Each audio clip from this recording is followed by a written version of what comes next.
वापटा में जॉब की अनाउंसमेंट कर दी गई है। अगर आप लोग भी इस जॉब को हासिल करना चाहते हैं, जो मर्द और ख़वातीन इसके ख्वाहिशमंद हैं वो इसमें अप्लाई कर सकते हैं। इसकी जो माहाना तनख्वाह है वो आपको 30,000 से 35,000 मिलेगी। करना क्या है, सबसे पहले जाना है आपको गूगल पर, वहाँ आपने सर्च करना है sunarijob.com।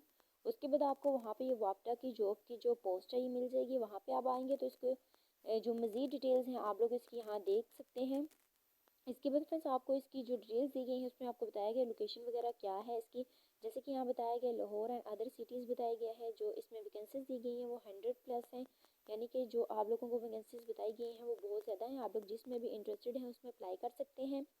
उसके बाद आपको अप्लाई प्रोसीजर बताया गया है, आपने इसको अच्छी तरीके से रीड कर लेना है। एंड देन आपको एडवर्टाइजमेंट भी दी गई है, आपने इसको भी अच्छी तरीके से रीड कर लेना है ताकि आप लोगों को ये बात क्लियर हो जाए कि आप लोगों ने अपनी एप्लीकेशन के साथ क्या क्या चीज़ें सबमिट करवानी है और इसकी लास्ट डेट वगैरह कब है, और जो इसकी रिक्वायरमेंट्स दी गई हैं वो पूरी होंगी तो आप लोग इसमें ईजिली अप्लाई कर सकते हैं।